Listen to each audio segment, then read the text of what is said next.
This is a lecture from Open Tuition. For the free lecture notes that go with this podcast, please visit opentuition.com. Chapter 4 deals with organisational culture, defined by Charles Handy as the way we do things around here. We're all very sensitive to culture. We've been sensitive to it, particularly if you move schools, go to college, change jobs. Basically, you go easy for a day or two, or even a week or two, because you want to find out how people do things around there. You want to find out how formal it is. For example, what do you call your boss? What do people wear? What sort of hours do people keep? And so on. What sort of social activities are maybe organised or expected to be undertaken? It's important for an organisation to get this right. There'd be very different cultures, for example, in an organisation which was dealing with luxury hotels. There, the emphasis would be on providing very good service, that nothing is kind of too much bother. Whereas if you were in a low-cost, cut-price airline, the emphasis would be slightly different. Be watching the pennies and cents very, very carefully and so on, because the way they add value is basically keeping their costs very low, their operations very, very efficient. First model to look at is the cultural web. This is what contributes to the feeling of the culture. And the first thing we've got here, symbols or titles. For example, do you call your boss Mr. Jones, or do you call him Bob? Mrs. Smith or Christine? And the degree of formality. Does your boss have a separate office, blocked off from everybody else? Separate office, maybe with a guardian angel outside who prevents you getting to your boss? Are there vice presidents and presidents of this, that, and the other, all these kind of titles and so on there? By and large, things have become a little bit less formal, probably. Not in every organisation by any means, but in many organisations, there's been a trend towards less formality. Power relations deals with, if your boss wants something done, the boss could say, I want this done by 5, a very dictatorial type of approach. Or your boss might say, could you do this by 5 o'clock tonight, slightly softened? Or your boss might say, we have a problem here, what do you think we should do about it? Then you come to a kind of mutual conclusion that we need to do something by 5 o'clock. As maybe organizations, many people in organizations have more technical skills, it becomes harder for the boss to tell you what to do, because the boss doesn't necessarily know what to do. It's more likely to be more participative. We've got a problem here, how can we kind of solve it? There's a more of a feeling of pulling together all this together. We need everyone to cooperate rather than giving orders. Organizational structure we have kind of looked at. That's basically tall, narrow, wide, flat. Tall, narrow, lots and lots of layers and so on, tends to be quite formal, very slow, very staid organization. Wide, flat, less formality, faster, more flexible type of working and so on there. It may sometimes be necessary to stay tall, narrow. That may be the best cultural solution or organizational structure solution. If you're running a chemical works, an oil refinery, a nuclear power station, then having a span of control of 2 or 3 allows you to check very carefully at what your subordinates are doing, because if they do something wrong, the consequences are catastrophic. You need very close supervision. But if you're in an organization, maybe in a supermarket, okay, you don't want things to go wrong, but at least it's not going to cause a huge, great explosion. So we're not saying necessarily one culture is right and one is wrong, but they need to fit the organization and what the organization is doing. Control systems looks at basically how close a watch is kept on people. So some organizations will get people clocking in and clocking out. Time is minutely recorded. Some organizations got closed circuit TVs and the screen in the ceiling watching people work. Some organizations have got fantastically detailed cost reports against budget and so on. Very, very close control over expenditure. So even a small bit of expenditure needs to be signed off by 3 people and so on. Those organizations are organizations which make their money really by being very cost efficient. It's important for them to control things well. If you're in your luxury hotel, I'm not saying they waste money, but the important thing there is to deliver very good service, very good food, for example, and the cost is less of an issue. The issue there is getting a good selling price and for people to pay a lot. And the control systems may be less rigorous. I'm not saying they're not there, but less. They maybe contribute less to the organization's success than one which is having to watch every penny. Rituals and routines. It's not maybe quite as important in culture, but organizations develop these. Like some organizations, if it's your birthday, you're expected to bring in a birthday cake. In some organizations, it's important that everybody comes back to the office on a Friday if they've been out auditing or something. Come back to the office on a Friday, and there's a kind of Friday evening, Friday afternoon kind of get together, almost a party, because people haven't seen them colleagues for a week, and it's important to the organisation that there's a bit of kind of mingling at that sort of stage. Some organisations work very, very hard at trying to get this informal interchange of information through these rituals and routines. Myths and stories. Myths and stories are normally, well, if you think of a myth, you're not quite sure it's true. It's often an exaggeration of maybe what had been a truth. And myths and stories are sometimes deliberately fostered, really, emphasized by organizations as a way of telling people how they should behave. So you might get a kind of myth in the organization, how one Friday afternoon they got a call from a client saying it needed some work done by Monday morning, maybe a takeover situation and so on. It's Friday afternoon, we need it by Monday morning. So what the team did was they stayed in the office all over the weekend, they slept in the office, the pizza brought in and so on. But my goodness me, we got that report out on Friday morning, and that's how we won the eternal business of the client and so on. And this myth will be kind of told and propagated at every opportunity to teach people the way that you're supposed to behave. Organizational paradigms, the kind of assumptions that you have here, underlying almost the purpose of the organization. Quite a hard one to maybe get to understand. The best example maybe or a potential example comes maybe our health service in the UK.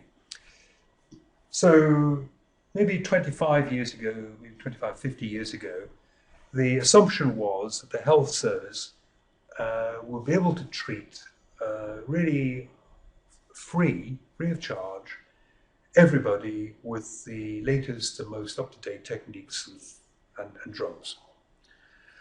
And essentially doctors didn't look at cost. It wasn't regarded as something which was relevant to the provision of health service. And their organizational assumption is help everybody to the fullest possible extent using the fullest and most modern type of techniques and so on which are available. And then a number of things happened. Basically, more techniques became available, more expensive pharmaceuticals became available, people began living longer, so there was greater pressure on health service budgets and so on. And the organizational assumption has changed a bit in our health service. Now there is more emphasis perhaps on value for money. We have a kind of part of the health service which evaluates new treatments and tries to say, well, okay, we could prolong your life for 3 months, but it's going to cost $100,000, and really there's a better way of spending $100,000 and so on. And so the assumption of what the organization can do and maybe what it's for can change. Now these elements in cultural web they can then end up giving almost 4 types of culture. Again, Handy's classification. I don't think you need to worry too much about the Greek names here, the gods here. But you have, first of all, he said, the power culture. And in the power culture, you have got the person who is the boss. Everybody knows this person is the boss. The boss probably has the same name as the name of the organization. The boss may have started the organization, or the boss's father or mother may have started the organization, and now this is the second generation here. And basically all power is concentrated in the boss's hands. The boss says do this, everybody jumps to it and so on. There'll be very little kind of participation and so on there. Advantages, it can give you very fast decisions. Boss just says do it. Boss isn't sharing power with any people, so it'll keep maybe the middle managers' cost very low. The difficulty comes, first of all, as the organization grows, it becomes hard for the boss to keep tabs and everything, for the boss to have the necessary skills for this growing organization. And indeed, sometimes the decision-making slows up because the boss tries to do everything himself or herself there. It can also be dangerous because if everyone does what the boss says without question, the boss can maybe come in and say, give me the petty cash. And you give the petty cash without any mechanism of recording how it's going to be spent and so on. And auditors do not like what could be called a very powerful chief executive figure, because this very powerful chief executive figure can cut through all the rules and regulations and lay open the way for fraud and deception. The role culture, it's a bit like a functional culture. It's not quite the same, but it's got kind of little bits of function. People are given roles, they're given job specifications, what their job is and so on. They're given a title. They're put into an organizational structure. And we know there are advantages of that in terms of efficiencies and so on. The disadvantage comes if people begin to see their role, their job title, and their job specification as being the important thing. Whereas really it's the success of the organization which is important. And these people are likely to stick very closely to their job specification. So if my colleague were absent and something needed to be done to please a customer, well, I wouldn't do it. But that's not my job. You know? And these role cultures tend to be very kind of bureaucratic, not the most helpful cultures maybe to work in. There has been a bit of a move towards a task culture, and the task culture is where you concentrate on get the job done. That's what's important. Not your very narrow job specification, and so not saying that job's beneath me, I won't do that. That's not a supervisor's job, and so on. So now, if my colleague were absent and something needed to be done to the customer wanted, I would say yes, I can do it, provided I've got the right skills and qualifications. I would be happy to take on that task for a little while. Because what's important is we please the customer or the client. The final one we have is a person specification, not a person specification, a person culture, pretty rare. A person culture is one where really the employee, the person, works to please themselves almost. They're working to fulfill a personal ambition. They're not really that interested in the organization they're part of. And I suppose the example I could give is maybe a surgeon in a hospital. The surgeon just likes doing surgery, operating on people to cure them. The surgeon is not that interested in interacting with hospital management and so on. They just want to come in, get on with what turns them on, so to speak, and kind of leave. Not it exists, but it's not that important in most organizational structures. Usually the people involved in organization have to, reluctantly maybe, but they have to get involved with other people and its management. Other names to note in this, we have Shine, who has talked about 3 levels of culture. And its 3 levels of culture are as follows. You just need to know what these are, and maybe have some examples that you could recognize these.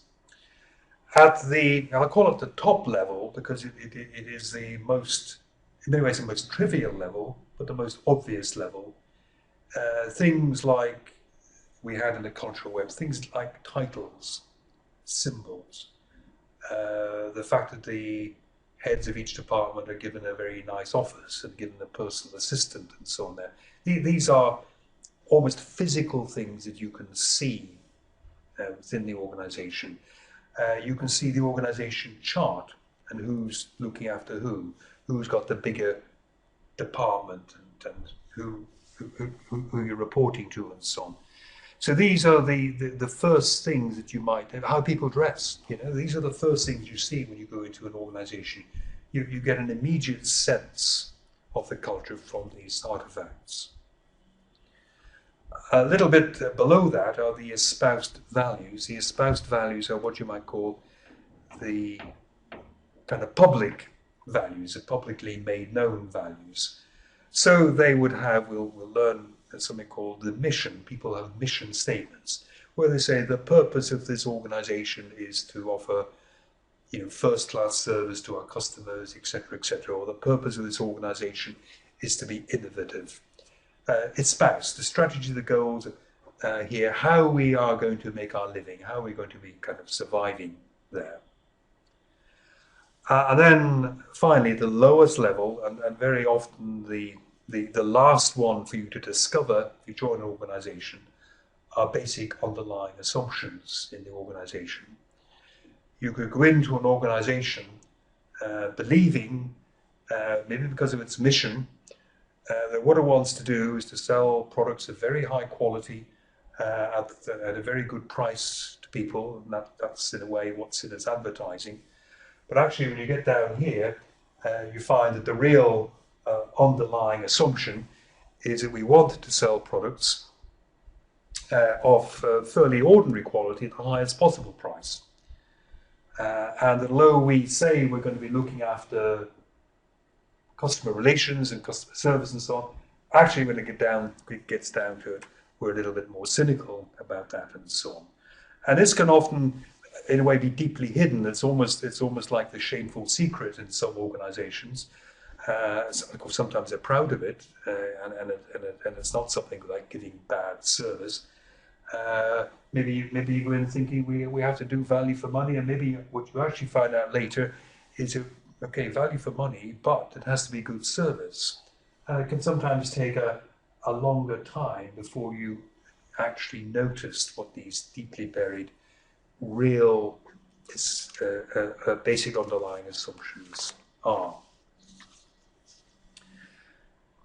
Finally, in this, we have what influences cultures in different countries. These national characteristics that we might have. And these national cultures, their influences that we're kind of brought up with, depending where we have been kind of born and raised. And Hofstede said that countries can differ in the following dimensions, and that businesses in these countries, to some extent, inherit some of these dimensions. A new business going into a country may try to change some of the attitudes of their employees to get a different corporate culture, but sometimes they're pushing uphill a little bit within this. First one we've got in here is power distance here. And power distance is how your subordinates maybe expect to be treated. In some cultures, it's expected that your boss tells you what to do. And if your boss came to you and said, "We have a problem, what do you think we should do?" you would think there's a trap here. My boss is trying to catch me out. Why would my boss ask me what to do? The job of my boss is to tell me what to do. In other cultures, if you went in and tried telling people this is what you should do, you'd probably have almost a rebellion on your hands there, because it is the national culture, not becoming kind of orders like that. And so when you try to impose a different corporate culture on, if you like, what's been inherited from the national culture, it could sometimes be easier, sometimes more difficult, depending which country you're doing it in. Next, we have uncertainty avoidance. Again, some cultures are very risk averse, but some cultures are more risk seeking. So in America, for example, a very vibrant culture in terms of business, if you think of the economic strength of the US and its innovative type of national culture, there it is no sin, no crime to have started a business and for the business to fail. You pick yourself up and you start another business and you try again. And that is seen almost as held as a mark of respect for you. The worst thing you can do there is never to try. What they want you to do is to try, you fail, you try again, you fail, you try again, and so on. They are much more forgiving of risk and of failure. Next, we have individualism, collectivism here. Individualism and collectivism here. Do we expect a kind of consensus to be going around the organization? Do we expect everyone to agree to do the same thing, or do we expect some people to, in a way, do their own thing, to be slightly experimental and so on? For example, the Japanese culture in business tends to be very collectivist. They want to get everyone agreed that a certain strategic plan is correct and so on. They spend a lot of time getting everybody on side and so on. Once they've made a decision, everybody knows about it and sticks to it.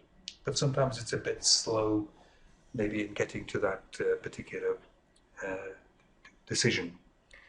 In other sorts of cultures, this idea of collectivism is almost shunned. They think that you're almost selling your soul if you simply agree to do what everybody else is doing. They would want people to be maybe a little bit more adventurous.